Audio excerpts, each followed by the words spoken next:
Well, tachyon energy was considered to be hypothetical subatomic particles. That's not true. And that's the way you like the word. First of all, if it's hypothetical, then it can't be particles. And when you say tachyonic, what they're leaving out is, you got to understand, the Caucasian has this way of using big words. All it means is to tack on. If you took and combed your hair and put it over a piece of paper, when that paper magnetically attracts to that comb, that's tacking on. That's another way of saying tachyonic. So when they say tachyonic energy, they're talking about something I told y'all long ago when I said you was an Etherian being. And all of the bacteria in life cling to that thing and form the body. That's a form of tachyonic energies. So it can't be a theory when it's a reality. And it is a reality because things are magnetically attracted, and when they do, they tap on. So we're just saying because they do that, they play word games with us to confuse us. Go ahead. It was considered to travel faster than the speed of light.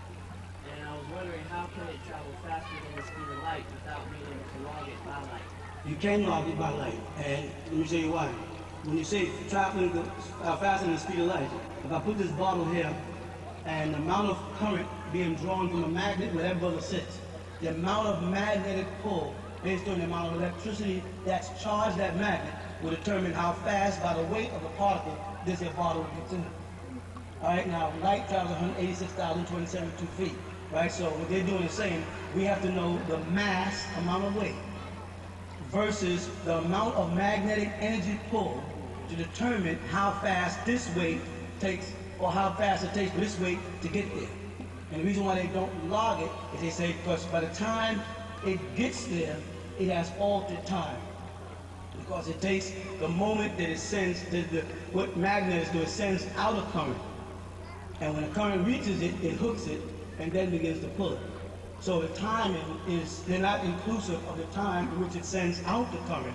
They're only dealing with the distance from here to there. So they say they're not able to log it because they can't tell exactly until this thing starts to move how much or how fast that current took to get here. It's only once it grabs it and then it moves this piece of matter that they can weigh that piece of matter and determine. That's why it says that. Taiwan. What's up there, old fella? And I wanted to ask, who was whom to Ray in relationship to who did Ray rulership on this side of the universe? Say it again because it sounds very confusing to me. Okay. Who was who to Ray? Yeah, what was whose relationship to Ray, being that who he gave Ray rulership on this side of the universe? Okay. When you say who he gave, you realize when you say who he, you've now switched into the Yahwehans, right? Because who he, if you spell it out, H-U-H-I, is nothing but Yahweh backwards. The I becomes the Y, H-U becomes the W in Hebrew, Yahweh. So you're talking about the root seed or the first Yahwehan. Now who's the first Yahwehan? And you do know. Who was the first Yahweh, according to the Bible? Who was the first Yahweh? It says, then men began to call on the name of Yahweh. It says in the Bible. Then men began to call. So when you get in the book, when you go from Genesis down, right, there's a certain point where the deity is referred to as Elohim, or Yelohim, or Elohim, and then it becomes Elohim Yahweh, or Elohim Jehovah, or Elohim Jehovah. You know what I'm saying? But then it says, then men began to call on the name Yahweh. And that started when men identified an individual being as the Yahuwah. Because right in the language there in Hebrew, it's in a singular. Anybody know the quote we're talking about? Where? Talking about Tammuz. Talks about, that's right, Tammuz. Then men began to call on Yahweh. And that's why it speaks in the book of Ezekiel that all the women of the house of Judah went into the temple of Yahweh and called on Tammuz.